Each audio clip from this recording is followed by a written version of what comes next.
A senda política inmediata da xestora é asumir a responsabilidade da voz do partido nestes momentos e facer o proceso que leve o partido ata o Congreso Extraordinario que decidirá unha nova dirección.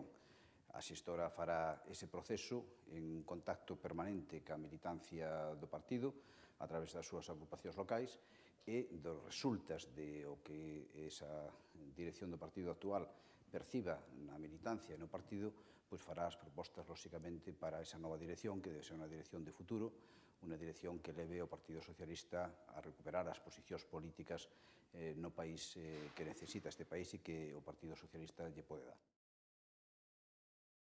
O Comité Nacional o faremos o día 14 deste mes de marzo e ese Comité Nacional lle propondremos para a data do noso Congreso, o día 25 de abril. Creo que hai que facer o proceso con rapidez, con solvencia, indudablemente, con seguridade, pero hai que facer o proceso rapidamente para que este partido se dote de unha dirección forte para encarar os próximos 4 anos.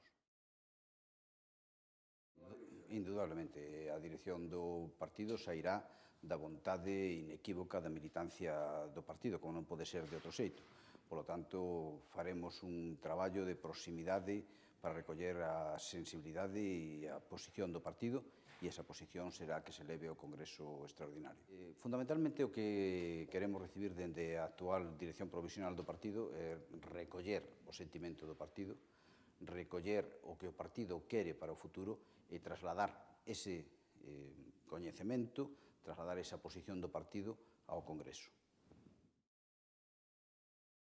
Hai un proxecto socialista que está sustentado sobre as bases que conforman a nosa ideoloxía e, polo tanto, ese é o proxecto político do partido de resultas do último Congreso.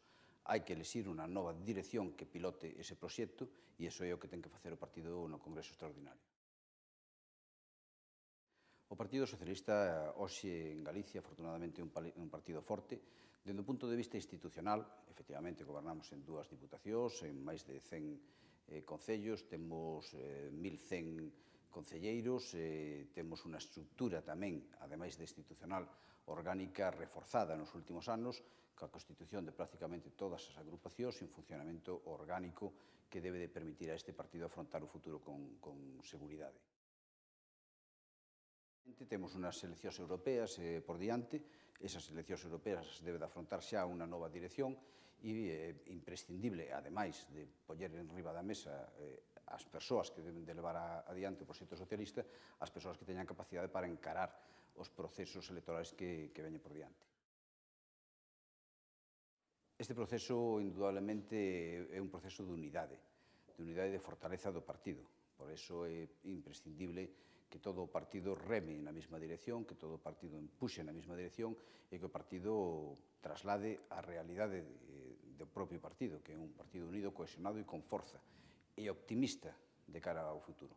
Temos que ser conscientes de que houve un resultado electoral non satisfactorio para os socialistas, pero tamén temos que ser conscientes de que este partido non se rinde de ningún xeito e, polo tanto, vamos a seguir traballando para poñer riba da mesa as propostas do noso partido.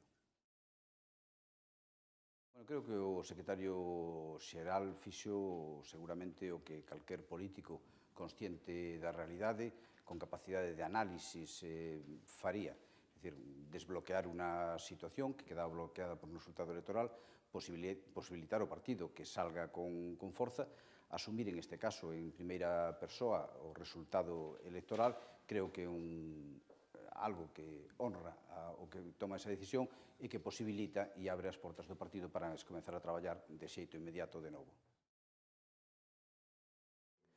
Non é unha condición imprescindible. Creo que é bon que o novo secretario xeral estea en capacidade de debatir no Parlamento co novo goberno, pero en calquer caso non hai nada escrito sobre eso. Eu creo que é unha cousa boa, pero digo novamente, me remito sempre á decisión soberana do partido e da súa militancia.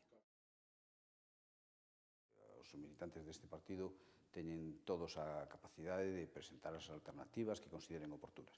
É certo que vamos a tratar de que chegar a un congreso onde o partido aglutine as súas potencias, as súas capacidades en torno a unha dirección, pero eso está, lóxicamente, sempre aberto.